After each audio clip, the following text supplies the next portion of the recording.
Você sabia que o São Paulo ainda deve um caminhão de dinheiro a Daniel Alves?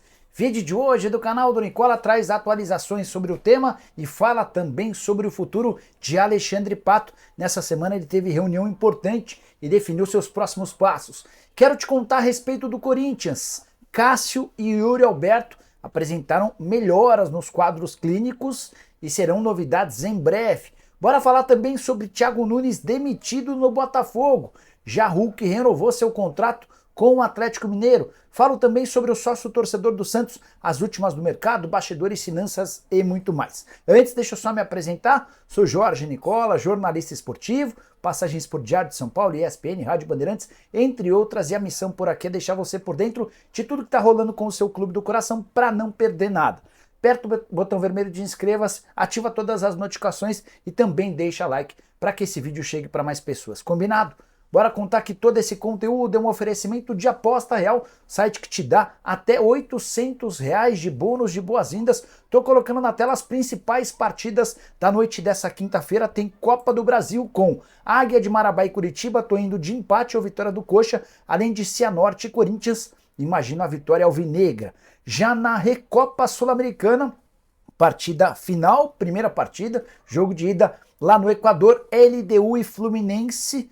Vou de empate ou vitória do Fluminense. Se você manja de futebol, gosta de dar seus pitacos, então vem se divertir comigo na Aposta Real. Para participar é super simples, pegue o link que está no comentário fixo, faça seu cadastro agora mesmo. Só não esquece de usar o código CNICOLA, como eu estou mostrando na tela, para ter direito a esse bônus de boas-vindas que pode chegar até R$ 800. Bora começar o vídeo com aquele tradicional giro de notícias. E a primeira informação é sobre o volante Luan do São Paulo. Ele rejeitou a proposta para se mudar para o Criciúma. São Paulo e Criciúma já tinham um acordo para o empréstimo até o fim da temporada. A outra novidade envolvendo o Luan é que ele acaba de mudar de empresário. O André Cury, um dos caras mais respeitados e um dos caras que mais vendem atletas para o exterior, é o novo responsável pela condução da carreira do atleta de 24 anos de idade, que ainda não estreou pelo São Paulo em 24.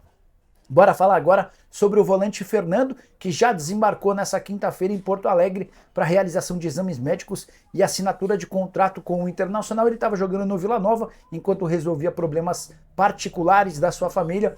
Chega ao Colorado a um custo de 500 mil, é quanto o Vila fatura com a transferência. Para completar o giro de notícias, contar que a Ponte Preta foi multada em R$ 10 mil por conta de cantos homofóbicos no jogo contra o São Paulo. Na oportunidade, toda vez que o goleiro do São Paulo ia chutar, ele recebia ofensas homofóbicas. A Ponte corria o risco até de tomar uma multa de R$ 100 mil, além da perda de mando de campo e também perda de pontos. No final das contas, nenhuma dessas punições, apenas a aplicação da multa de R$ 10 mil.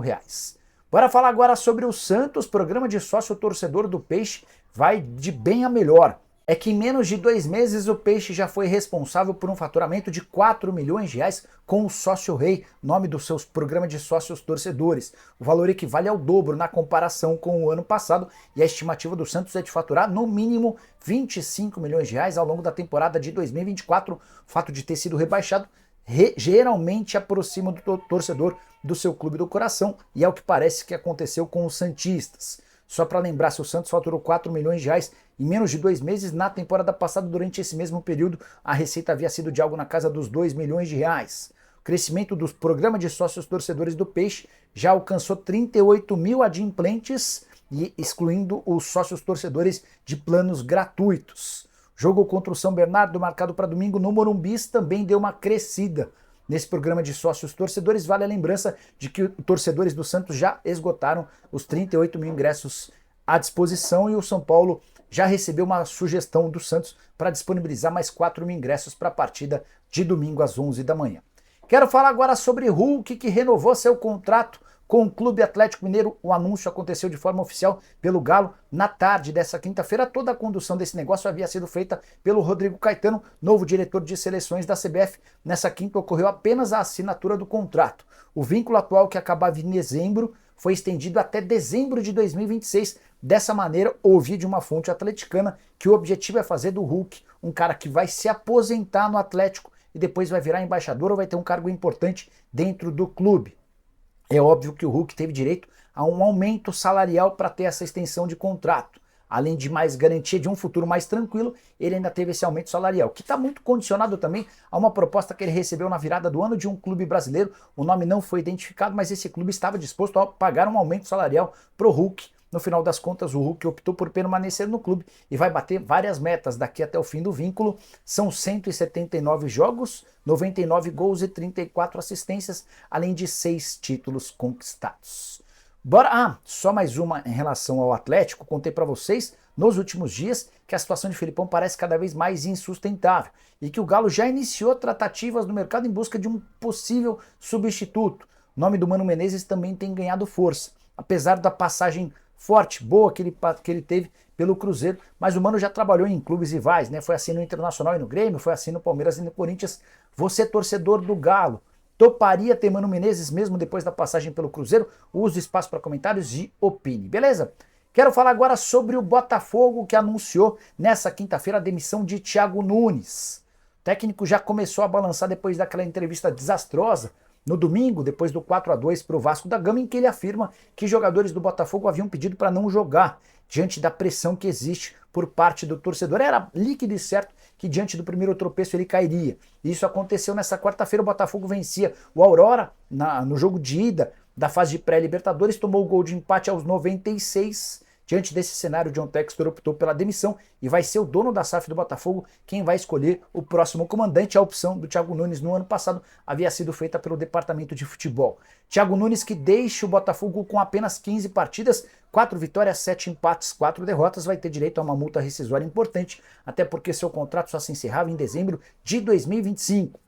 Vários nomes têm sido especulados, alguns inclusive muito audaciosos, como José Mourinho, desempregado, Carlos Carvalhal no Olympiacos e Pedro Martins no Algarrafa. Os 3 são portugueses. Prometo ficar de olho nessa história e qualquer novidade eu conto para vocês, quem sabe ainda durante o programa do Nicola. Só para completar sobre o Botafogo, o Vitor Sá acaba de ser negociado em definitivo com o Krasnodar. Júnior Santos e Vitor Sá eram atletas com proposta. Botafogo preferiu negociar o Vitor Sá. Quero falar agora sobre o São Paulo, que ainda deve uma fortuna a Daniel Alves. Certamente você viu que na manhã dessa quinta-feira o Daniel Alves foi condenado a 4 anos e meio de prisão. Tudo por causa da agressão sexual contra uma espanhola em uma balada quase na virada do ano de 2022 para 2023. Daniel Alves, que já cumpriu 13 anos da detenção, tem ainda mais 3 anos e meio para cumprir, mas a partir de 2025 existe a possibilidade até dele ser repatriado para o Brasil e cumprir o restante da pena por aqui. Sobre o São Paulo, o tricolor havia se acertado com Daniel Alves para a quitação de uma dívida em 60 parcelas, cada parcela de R$ 472 mil. A dívida total ultrapassava 28 milhões de reais. São Paulo fez o pagamento por mais de 1 ano e meio, mas desde que o Daniel Alves foi preso, o tricolor deixou de fazer a quitação desses pagamentos. Detalhe, São Paulo chegou a procurar a justiça para tentar zerar essas dívidas, ou para tentar evitar o pagamento, com a justificativa de que a prisão do Daniel Alves arranhava a imagem do tricolor. A justiça disse que não havia o menor cabimento nessa pedida. De qualquer forma, por conta de vários problemas financeiros, São Paulo não tem feito a quitação das parcelas com o Daniel Alves. E aí vale uma justificativa. Se o São Paulo não tem conseguido pagar seus atletas, no ano passado ficou devendo direitos de imagem durante todo o ano. Se James Rodrigues, que é jogador do São Paulo, ainda não recebeu nenhuma parcela do pagamento de luvas, e olha que ele já tem quase 7 meses de contrato, era de se imaginar que o Daniel Alves, lá na prisão na Espanha, também não receberia, né? O pagamento total, o São Paulo teria a quitação dessas parcelas se tivesse pagando em dia em dezembro de 2026. Esse prazo foi estendido para pelo menos dezembro de 2027. Só mais 2 sobre o tricolor. São Paulo segue negociando com Vitória de Guimarães para a contratação do André Silva, centroavante brasileiro de 26 anos de idade. Primeira proposta de empréstimo foi recusada. O São Paulo fez uma segunda negociação agora para compra em definitivo. Vitória de Guimarães começou pedindo 3 milhões e meio de euros. Nesse momento os clubes discutem a possibilidade da aquisição por parte do São Paulo por 2 milhões de euros. Só para fechar sobre o tricolor, São Paulo, que não atua nesse meio de semana, volta a jogar apenas no fim de semana, precisando vencer para melhorar sua situação. O time é o 3º colocado em seu grupo no Campeonato Paulista, é bem verdade, com um jogo a menos, confronto contra a Inter de Limeira, que acontecerá em Brasília. Quero falar agora sobre o Corinthians. Cássio deve ser novidade para a partida contra o Cianorte, marcada para as 8 da noite dessa quinta-feira, partida da Copa do Brasil. O Cássio saiu da partida contra o Palmeiras no último final de semana, expulso e com trauma no quadril. Existe a dúvida se ele jogaria ou não. Como o Cássio viajou com o restante do elenco, é de se imaginar que se ele viajou e não ficou tratando em São Paulo é porque vai ter condição de entrar em campo. Vale a lembrança de que o Cássio está fora da partida de sábado contra a Ponte Preta na Neoquímica Arena, válida pelo Campeonato Paulista. E se Cássio volta ao gol nessa quinta-feira, Yuri Alberto pode reaparecer no time já no sábado contra a Ponte Preta. É que apesar da fissura e na costela, a recuperação do Yuri Alberto se mostrou boa.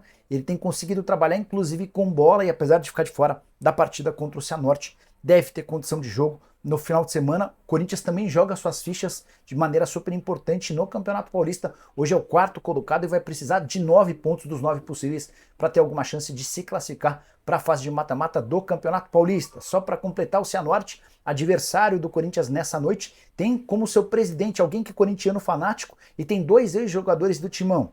O atacante Guilherme, que já passou pelo Corinthians, pelo Atlético, pelo Cruzeiro, entre outros, e o atacante Júnior Dutra. Será que a lei do ex vai valer para eles? Estou imaginando uma vitória relativamente tranquila para o Corinthians. E você? Use espaço para comentários e já deixe seu palpite. Bora fechar o vídeo para falar sobre o futuro de Alexandre Pato. Atacante que não teve seu contrato renovado no São Paulo no fim da temporada passada e segue desempregado. Nessa semana ele esteve reunido com Júnior Pedroso, que é o responsável pela sua carreira. E o encontro serviu para definir que o Alexandre Pato não jogará futebol antes da metade do ano.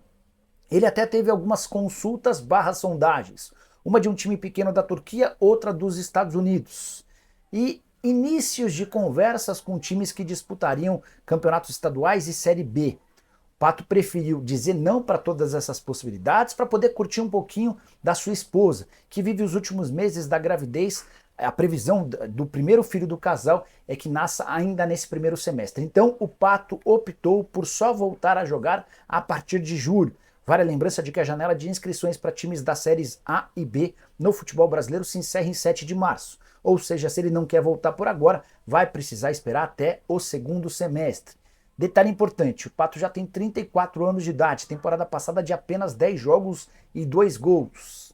Dependendo do nível de proposta, eu não descarto a possibilidade de o Pato acabar não conseguindo mais jogar profissionalmente. E você, gostaria do Alexandre Pato no seu time? Caberia?